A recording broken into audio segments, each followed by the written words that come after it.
तर जय शिवराव भावांनो, तुमचं स्वागत आहे माझ्या अजून एका नवीन व्लॉगमध्ये. तर भावांनो, आता वाजलेत सायंकाळचे 6:30 आणि मी शेतातच हवा अजून. तर आलतो म्हणजे आजीनं जळणाचा भार नाही लय म्हणाल ते शेतात, घरी जळ नव्हतं, जळणाचा भार न्यायला आलतो. आणि भावांनो, आता सध्या तर इथं का फक्त आता किड्यांचा आवाज यायला, नाही तर बाकी सगळं शांत आहे.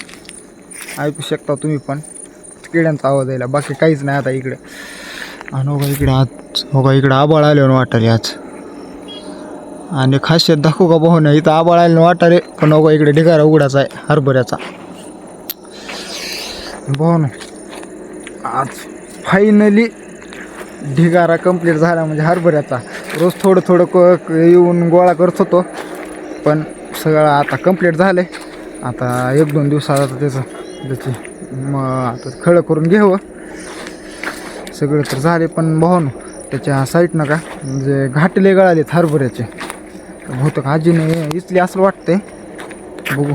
अगं इथं आम्ही ह्या ठिकाणी काल हुळा भाजला होता बघा. बघू. आता सध्या तर एकटाच आहे शेताकडे, सगळे घरी गेलेत, सगळे शेतकरी घरी गेले असते. हो का बहुतेक इचले हो का आजीनं, हो का ह्या साईडचं. नाहीतर इथं एवढे घाटे पडले होते ना भावानं, लय पडले होते. हो सगळे कलच हो का साईडचं आजीने इचले. आजी सारखं म्हणते एक म्हणजे जी अन्नाचा एक दाना सुद्धा वाटोळ होऊ द्यायचा ना म्हणते आजी. जुने माणसं असं की आता आपण खळ्याच्या खाली आता एवढं मोठं सांडते, तर आजी आता खळं झाली का परत येऊन निसते अजून. भाऊन ढिगारा तर झायला हो का फायनली, हो का सगळं रेडी हे करायचं आहे. आणि इकडं भाऊन बहुतेक हो का इकडं ही गाड्या चालू आहेत बहुतेक. तर शेतातली माती काढायला वाटतं, त्याच्या गाड्या चालू आहेत. मला पण आता उशीर झाला आहे, टाईम झाला आहे, जाऊ घरी.